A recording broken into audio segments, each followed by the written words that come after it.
Look who's back, Joe Gamaldi. He is the National Vice President of the Fraternal Order of Police. Joe, we love you. You're a straight shooter. Joe, this is outrageous. It's Washington, D.C., right in Congress's backyard. They just hit a new milestone in crime. 104 homicides already this year. This is the earliest this has ever happened in almost 20 years, when last year was already a record for crime. They're pathetic, Joe. They defunded cops. They let felons out. What is more of a civil rights violation than letting somebody out who goes on and assaults or kills an innocent person? D.C. defunded cops. The homicide rate is up 16%. Take it on, Joe. Well, I'll tell you, I think this is what happens when you see a bunch of incompetent people left to run a city. You know, these folks were so quick to jump on the defund the police bandwagon. They never thought how this was going to impact their community. Shocker, it's been a complete and utter disaster. Murders are up 16%, carjackings are up 33%, robberies are up 34%, overall violent crime up 13%. And you know what their response to this was? They deployed violence interrupters. I don't even know what the hell that is, to replace police officers. And in the neighborhoods they put them out in, crime actually went up. So now they've done such a good job of demonizing and denigrating the D.C. police force, they can't find anybody to take the job. So they're offering a $20,000 sign-on bonus, which nobody wants anyway, and they still can't find anybody to take the job. So they're working the officers there to the bone, to the tune of a million hours of overtime. So the leadership of the D.C. town is completely incompetent. They put their agenda over the lives of the people they swore to serve, and it's despicable. So is Senator Schumer and Nancy Pelosi, they're going to call a violence interrupter when something happens to them or anybody close to them? I mean, you're right. There's been a massive exodus of cops out of D.C., more than 500 leaving over the last 3 years. It's at its lowest level of cops in decades, just around 3,400. And now you got voters weighing crime and inflation in the primaries tomorrow in 7 states, including Illinois. And, Joe, this outrage. Fox News contributor Gianno Caldwell, his little brother was shot and killed in Chicago Friday. He was only 18 years old. This is the killing fields of Chicago. 25 people shot there this weekend, including a 5-month-old baby girl. It's a national disgrace. And Chicago just stopped cops from chasing perps. What are they doing?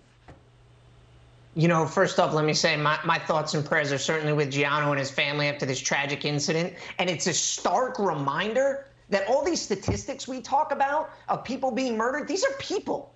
These are real, these sons, daughters, fathers, mothers, families that are impacted forever. So you would think maybe Mayor Lightfoot could take a break from cursing out Supreme Court justices, classy, I know, to actually deal with the violent crime that is gripping her city. And in response to it, you know what they do? They tell police officers, you're not allowed to chase anybody anymore. So just when I think they can't get any dumber, they actually decide to neuter our ability to chase people, to coddle criminals even more, and stop police. I mean, you're telling criminals, run from the police and we won't chase you.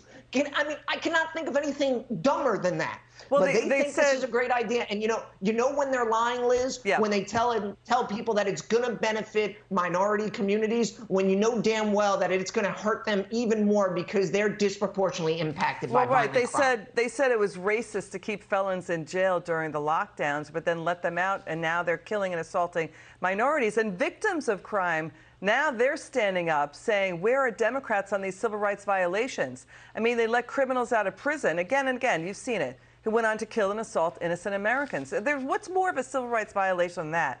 You know, Joe, I want your reaction to this. The leaders of the recall movement against Week on Crime, LADA George Gascon, and you're going to see Gascon here. Watch this. Our system is imperfect.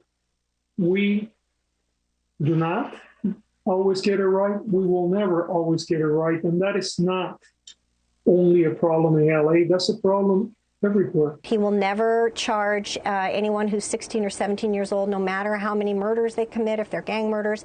He will never try to charge them in criminal court. This recall was initiated by crime victims whose lives have been devastated because of his policies.